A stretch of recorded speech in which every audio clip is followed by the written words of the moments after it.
no time to go. We can collectively take credit for that cross-sword damage. What a classic forward, man.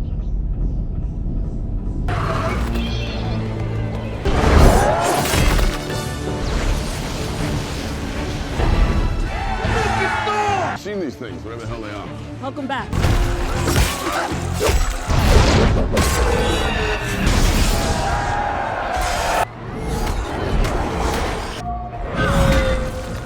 Me, Thor! Have you seen my hammer? You're back.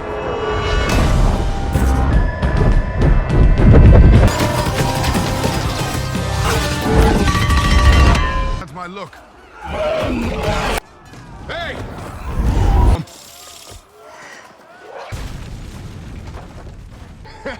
It's a little hot in. This later? Yeah, sure.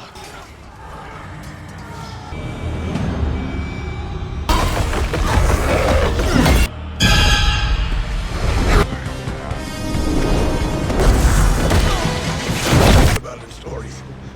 And you're not weak. Okay, the first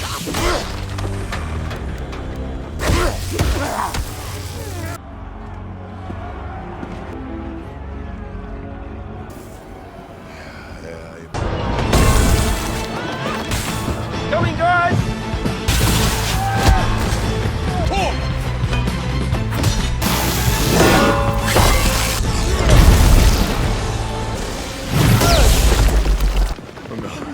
No, Cole! The sound of lightning. Hey, I'm gonna get you out. Okay. Oh. Here I am. Is his mouth. Corgi, listen. 48! First those lips!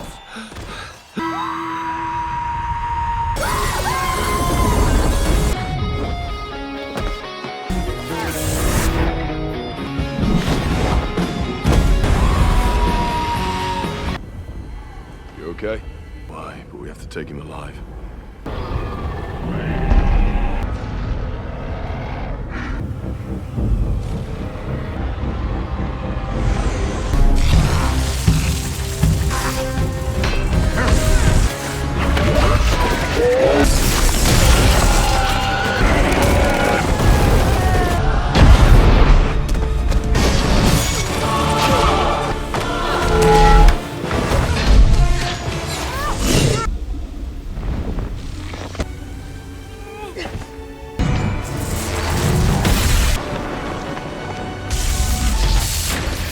Hey guys, we're here.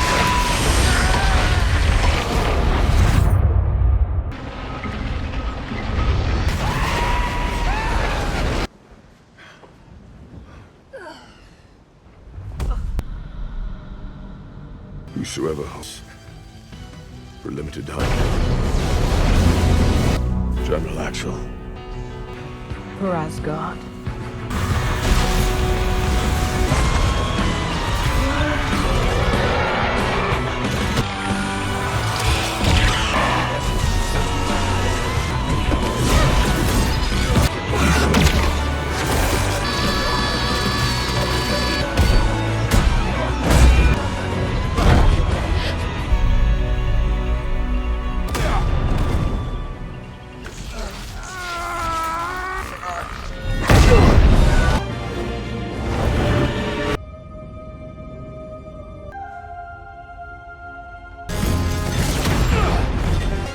Destroy that sword and he's dead. Get a hold of yourself! Look what you're doing!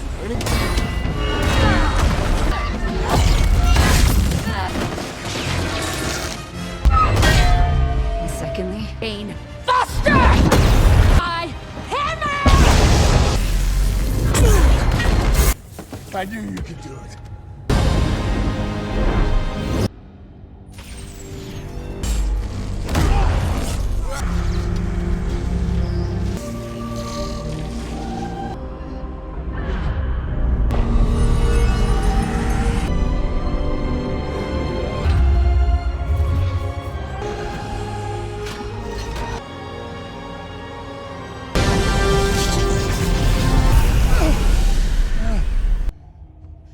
okay.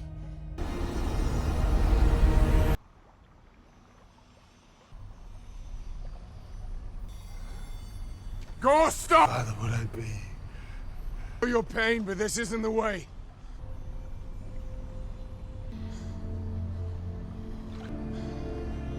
You see, Why should I sing love? Spend my last moments with you when I can be with her.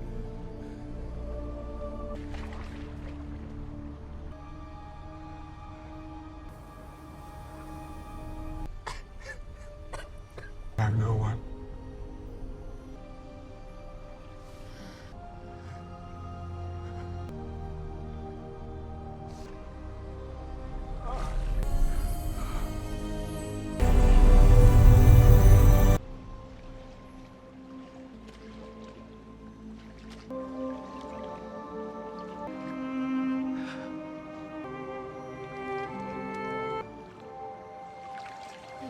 It's okay.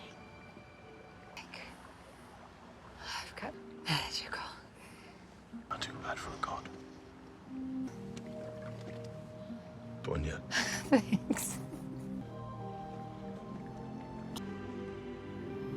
I love you.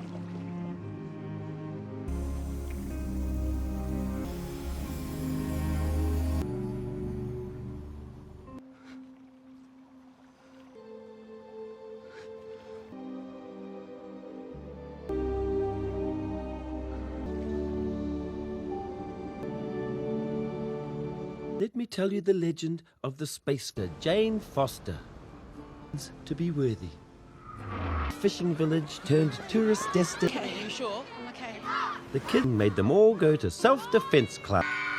Even Heimdall's son. The future of Asgard was sick. Bodies growing back. Well, they embarked on a new journey.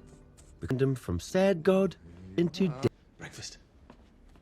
Eat flaps. You love them. No, I don't. Yes, you. You're not wearing those. Complaining to me when your feet get sore, right? You get no sympathy. Listen to the grown-ups. You can see. Now, where is Mjolnir? Where?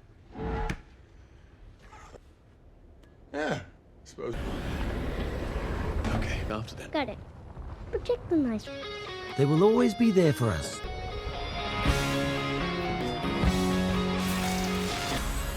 But to those who know them... Welcome to DP Action Channel. Please subscribe and press the bell icon. Thor, the mighty Norse god of thunder. A powerful godly being that has learned of the hardships of humility, independence, perseverance, and rising above it all to become a better form of his former self. Yes, the MCU's Thor has indeed been through the ringer through his standalone superhero installments, finding the almost Shakespearean tone way back in 2011 with his first feature film, Thor, by grounding the brash and arrogant god on Earth and learn of honor and duty as well as finding an understanding of being worthy of wielding Mjolnir. 2013 single quote as Thor, the Dark World further continues the god of thunder's journey of self-discovery, who is torn between being a godly being fit to ascend the throne of his father, Odin, as well as dealing with the return of his love, the mortal human Jane Foster, the death of his mother, Queen Frigga, and his trickster brother, Loki, who causes mayhem along with the reappearance of the lost Dark Elves. 2017 single quote as Thor, Ragnarok saw the mighty Thor wrestle with more troublesome problems, including the death of his father, the return of his long-lost sister, Hela, and finding purpose after the destruction of home, Asgard, as well as losing his Mjolnir. Even 2019 single quote as Avengers, Endgame, the epic superhero blockbuster adventure, showcases Thor's journey on a more self-discovery path, with the Norse god down on his luck and neglecting his duties as well as his physical physique by feeling the weight of not preventing Thanos, the Mad Titan, from eliminating half of our life in the universe quick enough. Now, after several years being absent from the silver screen, Marvel Studios and director Taika Waititi prepare for Thor Odinson's returns with a new adventure and a new discovery about himself to unfold with the release of Thor, Love and Thunder. Does the fourth standalone superhero installment shine bright with glorious thunder, or does it fail to find its emotional connection within its own context of love and duty? The story Thor Odinson, Chris Hemsworth, has cleaned himself up, shedding his self-loathing body and finding renewed purpose to help others out, with his trusty weapon, Stormbreaker, in his hand, his Asgardian powers at his beck and call, along with his pal, Korg Taika Waititi, and his partnership with the Guardians of the Galaxy. When the Guardians depart to help those in distress, Thor elects leave them, deciding to follow clues of a new threat in the form Gore the God Butcher, Christian Bale, a man who once believed in the higher power of the gods, only to learn of their cruelty and indifferences of mortals, inspiring a plan to exact his revenge of the godly beings across the universe while armed with the deadly Necros Ward. Gore is looking to slaughter all gods while trying to reach a place known as Eternity, a place set in the heart of universe where one's wishes will be granted. The God Butcher hatches a plan to draw Thor out, kidnapping the children of New Asgard to tempt the welder of Stormbreaker to open the pathway to eternity. However, the hero isn't easily defeated, joined by King Valkyrie Tessa Thompson, a recent gift of magical goats, and, surprisingly, the mighty Thor, with ex-girlfriend, Jane Foster Natalie Portman trying to prevent the spread of hidden illness by claiming Mjolnir's powers, transforming the young woman into a formidable warrior. Armed with purpose and allies by his side, Thor begins his adventure to seek Gore out and thwart his plan, but learns of love in the process. Finding his reconnection with Jane to be complicated and stirring up old feelings in the Norse god. The good/the bad. As many of you know, I'm a huge fan of Marvel, or rather the Marvel Cinematic Universe, enjoying each new entry within its ever-growing cinematic universe of superheroes, villains, monsters, and magic. Additionally, with my love for fantasy and mythology, the attraction to the Thor movies was indeed palpable and alluring to me. This was also further made more prevalent as Thor movies took the Marvel Cinematic Universe to the more fantasy/cosmic level, an unknown territory at the time, which was then followed by 2014 single-quote Guardians of the Galaxy and even, by extension, 2016 single-quote Doctor Strange and 2019 single-quote Captain Marvel. So, this blending sci-fi fantasy/mythology helped make the Thor films a staple in the MCU, and an intriguing one at that. Personally, I liked both Thor movies, which had all the right elements: action, mythos, drama, fantasy, and superhero aesthetics to make the adventures of the Asgardian God of Thunder a wondrous tale. In truth, Chris Hemsworth, a relative unknown actor at the time, was able to pull off the role of Thor beautifully, both embodying the character physically and in dramatic poise, as well as actor Tom Hiddleston, who plays Thor's mischievous brother Loki. Of course, tying back into the opening paragraph, the idea of Thor being so multifaceted on his own personal journey of self-discovery in one's own identity has him become the more relatable and almost human superhero of the entire MCU hero roster.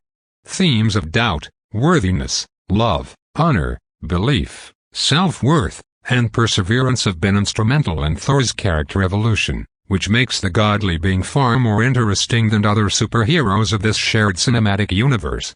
So, regardless if his own standalone movies or in the team-up Avengers-style blockbusters, the character of Thor Odinson has delved into some great character development and has changed/grown from each installment that he has appeared, which makes for a wonderful character to follow. Naturally, this brings me back to talking about Thor, Love and Thunder, a 2022 superhero fantasy adventure and the fourth standalone Thor feature film. Given the amount of success that Thor, Ragnarok had received, with its new tone direction and more lightheartedness, the idea of creating a fourth adventure for the God of Thunder was almost a foregone conclusion. This, along with how Avengers Endgame ended, it would seem that Marvel Studios wasn't finished the Norse god anytime soon, with new film titled Thor, Love and Thunder was announced with the upcoming MCU Phase 4 saga releases and set to be theatrical released in 2022. Many begin to speculate on what the next Thor film would be about. Will the Guardians of the Galaxy appear in the movie? Will Valkyrie be in it? Would it be more of light-hearted like Ragnarok?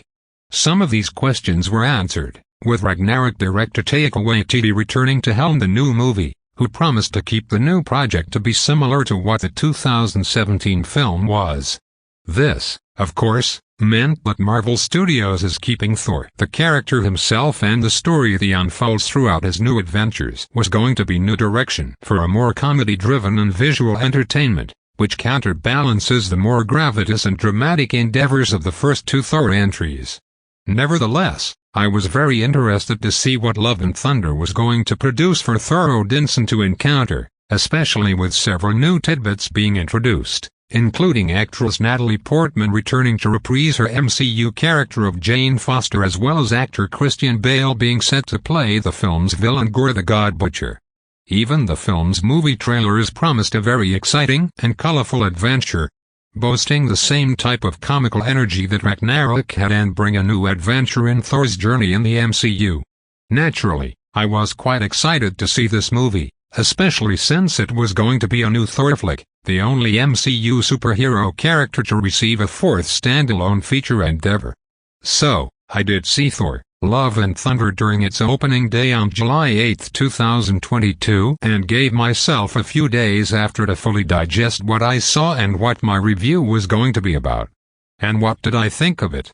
Well, I liked it, but was slightly disappointed with it. To be sure, Thor, Love and Thunder has plenty to like thanks to its colorful visuals, comedy action, and great chemistry between its cast, yet falters with villain, excessive comedy angst, and a few shallow moments.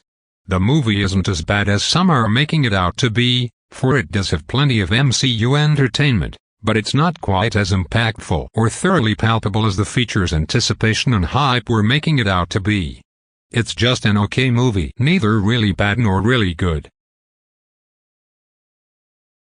Thor, Love and Thunder is directed by Taika Waititi, whose previous directorial works includes Thor, Ragnarok, as well as Jojo Rabbit and Hunt for the Wilder Popel. Given his background of having comedic timing within its narrative, as well as his familiarity with the character of Thor Odinson from his work on Ragnarok, Waititi seems like a very suitable choice in helm this latest superhero project. In truth, Waititi's approach to Love and Thunder is pretty much the same as he did with Ragnarok, but magnifying it slightly to encompass the entire film with a more light-hearted and comedy aesthetics that harmonizes with the color visual nuances of backdrop settings and GFX. The result mostly works, and, while I do have a few problems with the movie itself, more on that below, I think that it's a step in the direction. To a certain degree. Given the sometimes overall seriousness that the MCU throws at its viewers from either emotional drama or intense character development, it's nice for the charming and light-hearted cinematic adventure to come in the form of Thor Odinson. Watching the Norse god play around with a lot of humor and heart in his latest journey of self-discovery and saving the world. In this regard, Waititi definitely succeeds by interjecting plenty of fun and amusement in the movie's proceedings, which naturally is the director's style, but this proves to be an entertaining venue for the character of Thor to play around in. Another interesting point that Waititi makes is the overall premise feeling that Love and Thunder is made out to be. How so? Well, the movie is an unapologetic romantic comedy feeling, with Thor and Jane Foster playing up the awkward reunion angst of trying to work around their past feelings/emotions as well as reconnecting with each other. It's goofy, a bit adorable, and light-hearted in its undertaking. Plus, the comedy angle in several parts is hilarious, including a pair of screaming magical goats, another rendition play of Ragnarok from the Asgardian theatrical troupe, and the humorous relationship bond that Thor has with both Mjolnir and Stormbreaker, which manifests itself in a love/jealous feeling. Of course, Waititi offers plenty of action and visual moments throughout the movie, which helps counterbalance the romantic comedy aspects as well as few more gravitas ones. This, of course, brings up the MCU trademark of blending humor, heart, and superhero action together, which is almost customary now for a film like this, but Waititi dances to the beat of his drum and makes Love and Thunder have its own flair and almost feels like an 80s action fantasy movie. Filled with romance, adventure, and large-than-life characters as well as vibrant feeling of colors and surreal experiences. In the end, while not exactly a perfect superhero movie, Waititi does make his mark once again on the MCU, with Love and Thunder offering up fun and entertaining fantasy-esque sci-fi tale of love and self-discovery that, as the movie calls it, a classic Thor adventure. As for the story, Love and Thunder deals with some pretty strong themes and, while are not crystal clear and brought to the forefront as other MCU installments, it's still quite palpable and has a few ideas and commentary themes that are worth exploring. Perhaps the most prevalent one is the common thread that has been in every Thor movie, which deals with the main character struggling with his own personal identity, whether by standards of who they are or projecting themselves onto others. This, of course, sums up the character of Thor Odinson, who's been conflicted and who he is and what is his purpose in life. It's definitely a great theme to explore, and Love and Thunder further examines the self-discovery message in an interesting way. There is also themes of finality of life and making the most of the time one has left, which can be easily reflected onto several characters in the film. Additionally, the film's story presents the ideal of higher beings, that is gods, being rather indifferent to mortals and almost cruel, which is something that has been explored in various myths and legends around the world and throughout history. The depiction of such beings brings up a strong representation in Gorr's backstory, which is the reasoning behind his madness of vengeance against the injustice that the gods in the universe. There are a few other ones in the film, but these are the major ones that I came across while watching Love and Thunder. In its presentation, Love and Thunder is a visually stunning superhero movie that plays to its strength for its colorful and vibrant aesthetics. Like the previous Thor feature, this movie finds a nice rhythm in its color palette, with such bright and lush nuances that pop as well, finding the classic 80s style fantasy-esque bravado, with larger-than-life characters, several settings with several new locations, and stylized action. Thus, the film's behind-the-scenes main players, including Nigel Phelps, production designs, Katie Sharrock, set decorations, Maze C. Rubio, costume designs, the entire hair/makeup members, and the whole art direction department, should be commended for their efforts in making Love and Thunder's background aesthetics come alive. Plus, the film's visual effects are also great in the movie. Yes, there are a few parts where there was way too much G-looking generated pieces, but I've become accustomed to the typical G-layered MCU effects, so it doesn't bother me as much as some moviegoers will. Yet, the G visuals definitely help bring Thor's adventure in Love and Thunder to life with fun and exciting ways. In addition, the film's cinematography work by Barry Bazadoin is terrific in the movie, with plenty of eye-popping moments that blend well together in and out the various scenes.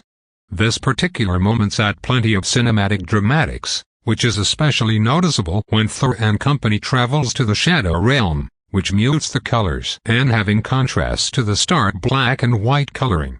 Loved it. Also, the film's score, which was composed by Michael Giacchino and Naimi Malumade, is great and has plenty of bombastic moments that really drive several big and slasher poignant sequences the right way.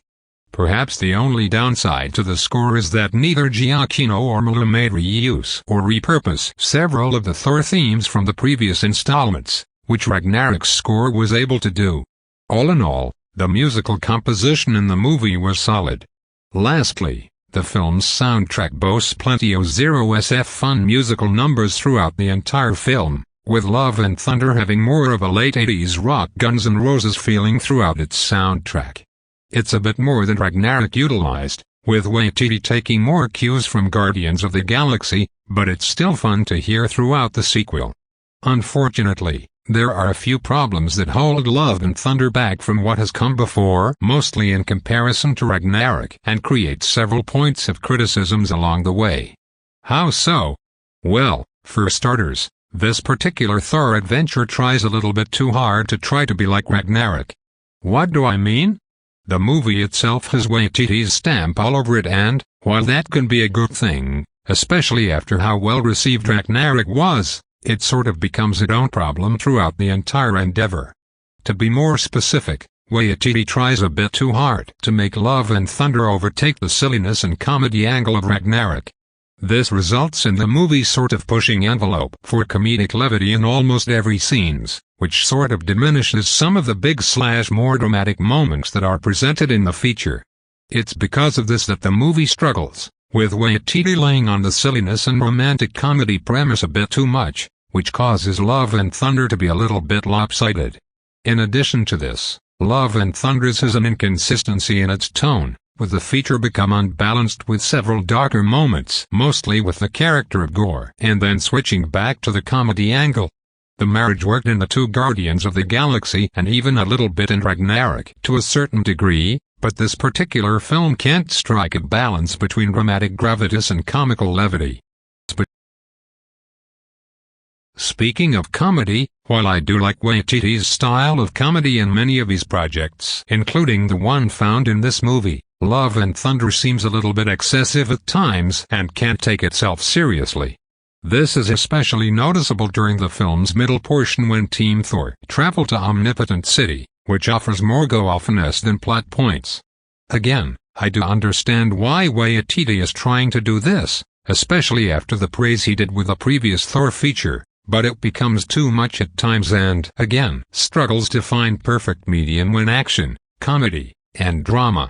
In addition, the story elements in Love and Thunder becomes a bit muddy at times, with a rushed explanation in the first act and having a bit of little limp conclusion. Don't get me wrong, the film's ending is what I would expect and was satisfied, but I felt that the actual final battle scene was a tad underwhelming and that I was expecting more, especially since Gore was more of a sinister villain. As for the pacing, Love and Thunder is rushed in the beginning portion of the film and is a little bit of haphazard in how it juggles certain things in the first act. This includes the scenes with the Guardians of the Galaxy and Thor parting ways, the reintroduction of Jane Foster, the explanation of Jane's gifted power to wield Mjolnir, and few other parts. It all could work. Even managed properly, but Waititi rushes these moments and renders the first act disjointed. Furthermore, Love and Thunder is quite busy, with so many different narrative threads that are interwoven and with not enough time to explore them all.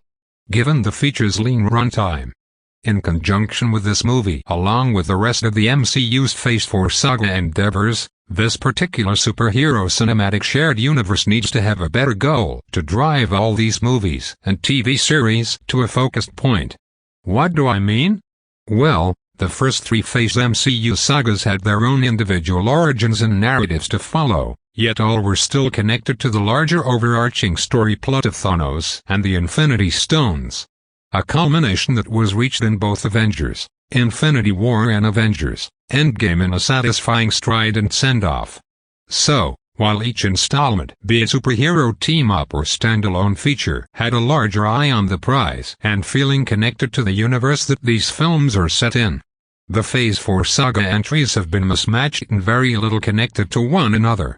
Granted, each one has their own personal stories and narratives to follow, yet all of them have become increasingly ambitious and experimental. If one looks at most, they are that. With Black Widow, a character prequel, Shang-Chi and the Legend of the Ten Rings, an Asian fantasy, Eternals, a large group of superheroes that span the entire breadth of human history, Spider-Man, No Way Home, a big multiverse Spider-Man crossover, Doctor Strange and the Multiverse of Madness, a multiverse crossover with a splash horror, and now Thor, Love and Thunder, a light-hearted romantic comedy superhero flick, and those are just the theatrical motion pictures, with the TV series being experimental as well. So, with all of these ambitious projects going off on their own directions and separate paths, the big question remains. Where is it all heading towards? The Phase 4 saga of the MCU just feels aimless and they, Marvel, need to home in the narrative aspects to make for an overarching plot. Heck, look at all the big bad in the Phase 4 saga timeline, including the TWA and the merging of connected timelines, the Celestials who are creators/overseers of life in the universe, dark chaos magic that someone like Scarlet Witch could wield, and now the vast pantheon of gods that dwell in Omnipotent City. Again, I do understand that the movies have their own personal standalone narrative plots to follow and villains to thwart, but the MCU is getting way too crowded and too many powerful beings that hold dominion over too much in the shared universe. To wrap this up, the Phase 4 saga needs to find a larger purpose/goal to tie everything, the movies and TV series, together, with its heroes and villains building to focal point that equal to the Infinity Saga. Maybe that's just my personal opinion, but that's how I feel at this point with the MCU. One of the great strengths that made Ragnarok so highly praised was in the film's cast and how they all interacted screen chemistry with each other. Waititi utilizes the notion in Love and Thunder, with many of the acting talent selected in the movie providing plenty of larger-than-life personas that are befitting a Thor movie. Of course, leading the charge in this endeavor is actor Chris Hemsworth, who returns to reprise his MCU character role of Thor Odinson. While he's appeared in several other films such as Extraction, 12 Strong, and Snow White and the Huntsman, Hemsworth has certainly made a name for himself in mainstream Hollywood by playing the character of Thor for roughly the past decade. As mentioned above, the character and his movies have gone on quite a journey, with the character being transformed and finding himself in his own identity as well as the feature films themselves. Adapting into something different from how Thor was presented in 2011 as Thor. All this time, Hemsworth has played the part and played it quite well by showcasing the lovable and almost endearing naivety that the God of Thunder has as well as providing plenty of masculine bravado for the action scenes. Similar to what was presented in Ragnarok, Hemsworth has the ability and the time to showcase his comedy side in Thor, with Love and Thunder being a vehicle to do so. Hemsworth is definitely up for the challenge and makes the whole endeavor that much more enjoyable and fun. Finding the actor excited and humorous take on the character to be enthusiastically fun. As stated above, I think that the excessive comedy does get a bit too much and sort of diminishes the overall mightiness that the character of Thor, especially what he used to be, but Hemsworth still embraces a delightful charm in the role and makes Thor's journey of self-discovery, which I still like the most of this new direction for the character, that much more grafting and rewarding. Overall, Hemsworth is still great as Thor. For better or worse in the process of transformation the mighty God of Thunder into something more comical superhero god. One of the biggest surprise when Love and Thunder was announced was seeing the character of Jane Foster returning as the new mighty Thor mantle centerpiece, with actress Natalie Portman returning to the MCU to play the character once again. Known for her roles in V for Vendetta, Star Wars, Episode I, The Phantom Menace, and The Black Swan, Portman has been around for quite some time, yet her work speaks for herself, finding the actress's talent too palpable to the features that partakes in. Thus, to see her in the Marvel is indeed a welcome sight to behold, especially since she hasn't been in one for quite a few years. Since 2013 Thor, Dark World, well, minus the few recycled snippets from Avengers, Endgame. Thus, Portman is up to the task to return to the MCU as Jane Foster, and she finally gets her big moment, more so than just being a damsel in distress love interest character in the first two Thor movies. In Love and Thunder, Jane gets to actively participate more in the story's action scenes and gives enough context to her character to make her feel valued along with fleshing out the character more so than what was presented in a few snippets of dialogue lines here and there since her last appearance in the MCU. Portman is ready and willing to prove her worth in the film, much like her character, and definitely brings an interesting new dynamic to Team Thor, with the God of Thunder a little bit muddlehead to make sense of his old ex's return as well as bring the feminine girl power to the proceedings with her platonic relationship with Valkyrie. There are a few moments where the clunky narrative material gets in the way for her character mostly towards the beginning, but, in the end, the return of Jane Foster is a welcomed sight and gives the character her just due in the MCU as well as proving to be a fun catalyst in the events that make up Love and Thunder. Speaking of Valkyrie, actress Tessa Thompson, Creed and Men in Black, International is back in Love and Thunder and, like Portman, she is a welcomed sight. Much like she was in Ragnarok, her involvement in the film works wonderfully and her on-screen chemistry with Hemsworth is just as solid as ever. Finding the pair very comfortable with each other and having great dialogue banter. Plus, her and Portman share some good moments together, which again offers Love and Thunder to have some terrific girl power scenes. I did think that her story arc in the movie was a tad underwhelming, especially when she gets sidelined during a part of the movie, and I thought a few moments where the story was going to go a different direction with Valkyrie, or rather King Valkyrie. Nevertheless, Thompson is still a fun and charismatic as the character and is still fun supporting character in both this feature as well as in the MCU. Also, I forgot to mention that Waititi steps back into the front camera by reprising his Ragnarok character of Korg, a lumbering yet friendly Kronan gladiator who befriends Thor. Like in the previous film as well as in his small appearance in Avengers Endgame, Korg is an absolute riot in the film, and Waititi's impromptu work on the character is a true blast. Almost every dialogue line or seeing that he's in I died laughing. Probably one of the best sidekick characters in the Thor movies. Best sidekick characters and of the villains, the Marvel Cinematic Universe has its fair share of antagonist baddie characters that have had mixed results throughout their endeavors, with most, if not all, being played by great acting talents, yet suffering from weak characterization or underutilized to their fullest extent in the movie. Sadly, the mantra is carried over into Love and Thunder, with the representation of Gore, the God Butcher, who is made by actor Christian Bale. First and foremost, I will say that I actually really liked Gore as a character in the film. He was visually interesting and had quite a cinematic villain to behold. Plus, Bale, who is known for his roles in the Dark Knight trilogy, Vice, and Ford v Ferrari, was fully invested in the character role from onset to conclusion. Much like Ragnarok main villain Hela, who was played by actress Cate Blanchett, Bale chews through his dialogue with effortless ease and genuine sincerity within his villainy, playing up the maniac, almost madness that has consumed the character in a way that is wonderfully great. Every scene that Bale is in, from his mannerisms to facial expression, it all works. So what's the problem?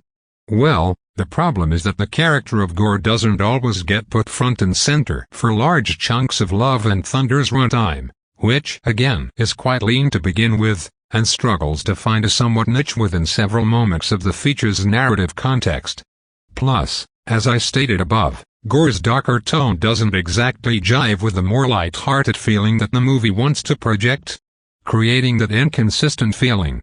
Maybe this would have worked in the first two Thor movies, which had a more gravitous and serious tone, but not something like Ragnarok or Love and Thunder. Thus, Gore just feels out of place in the film and feels underwhelming, which is disappointing because Bale does a terrific job in the role. I wish that he wasn't pushed to the background as much and could have possibly fit better into the movie's overall tone. Behind Bale's Gore, the other supporting new character in the film that makes appearance in Love and Thunder is the character of Zeus, the divine king of the gods, of the Olympians, and the oldest and most powerful of the gods in the MCU. To me, the character is kind of a mixed bag. I did like how he somehow fit into the movie and, as mentioned earlier, fits into the main narrative thread that the gods are kind of different to mortals, believing that they are playthings to be discarded and not really showing compassion to them. So, I think that the writers nailed that part down. And yet, I feel that the character is played up for laughs and doesn't really have that menacing feeling as what was intended in a few parts. In addition, actor Russell Crowe, Gladiator and A Beautiful Mind, kind of works, but doesn't. Yes, he plays up the over-pompous and decadent bravado one might find the classic depiction of a Greek god, yet it's a bit silly and too goofy. So, I'm kind of torn about the appearance of Zeus in the movie. As a minor complaint, because I have no idea where to put this in the cast, is the film's inclusion of Lady Sif, who hasn't appeared in a Thor movie since The Dark World and who is once again played actress Jamie Alexander, Thor and Blind Spot. The problem is that her involvement in Love and Thunder is quite minimal and almost feels like an afterthought.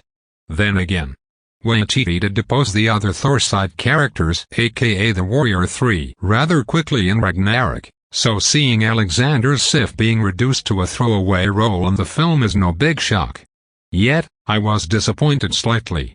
Of course, given the ending of Avengers Endgame and in Love and Thunder's promo marketing, the movie does feature the Guardians of the Galaxy characters and I absolutely loved it, for it was great to see Star-Lord and his cosmic band of misfits fighting alongside the God of Thunder. Perhaps the big downside is their overall involvement in Love and Thunder, which is kept as a minimal and don't play a major part in the bulk of the narrative. So, those expecting to see the Guardians of the Galaxy mantle carried in the movie will be disappointed. Heck, I would have loved to see that movie more so than Love and Thunder. Nevertheless, for their involvement, the Guardians of the Galaxy cast, including actor Chris Pratt, Parks and Recreation and Jurassic World as Peter Quill / Star-Lord, former wrestler / actor Dave Bautista, Dune and Army of the Dead as Drax the Destroyer, actress Karen Gillan, Doctor Who and Jumanji, The Next Level as Nebula, actress Pom Klementieff, Oldboy and Ingrid Goes West as Mantis, actor Sean Gunn, Guardians of the Galaxy and Guardians of the Galaxy Volume 2 as Kraglin, actor Bradley Cooper, The Hangover and American Sniper as Rocket, and actor Vin Diesel, The Fast and the Furious and The Last Witch Hunter as Groot, is indeed a welcome one to this endeavor. No matter how limited their screen time is in the feature.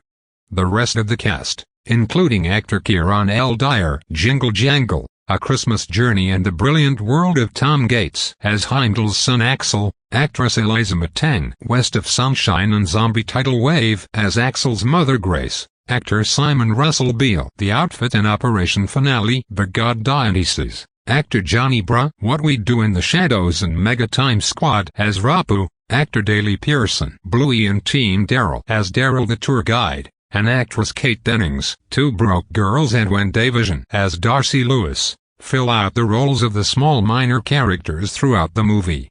Most only have a few scenes here and there, but I had no problem with them. Additionally, there are a few surprise cameos in Love and Thunder that, while I won't spoil them for you guys, were actually pretty fun to see. Just be sure to check them out.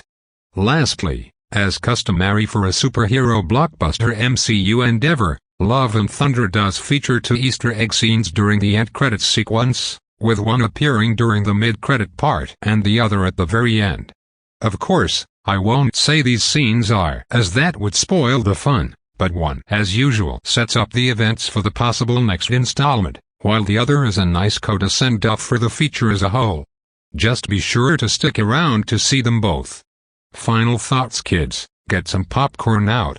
And let me tell you the story of the space Viking, Thor Odinson, as Thor reunites with his former love, while dealing with a new enemy that is killing gods across the cosmos in the movie Thor, Love and Thunder.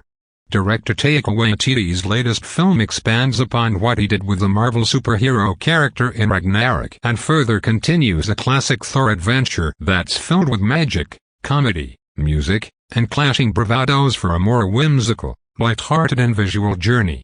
While the movie is weighed down with its rushed narrative, tonally mismanagement, an underutilized villain, and too much excessiveness of its Ragnarok angle, the film itself still manages to make for some great popcorn entertainment, thanks to several Waititi's directions, a couple of laugh-out-loud moments, a great score/soundtrack, a visual fun presentation, and its solid cast.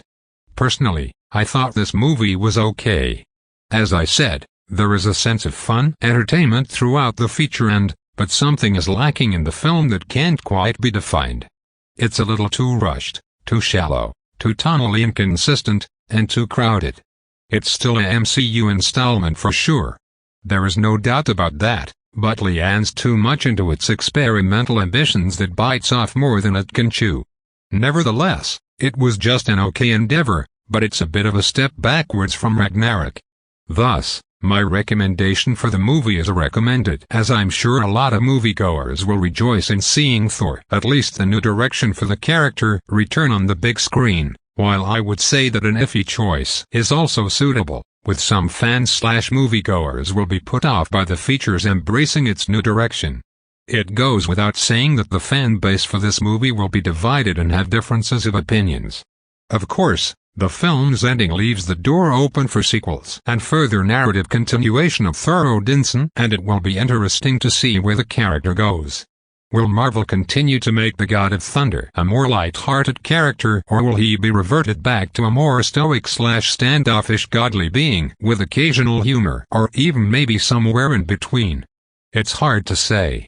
In the end, Thor, Love and Thunder is an ambitious project that sort of works and doesn't at the same time. offering up a new slice of space Viking adventure that has plenty of blockbuster visuals and comedy cinematics, yet, unfortunately, has more thunder than love. Unfortunately. Thanks for watching.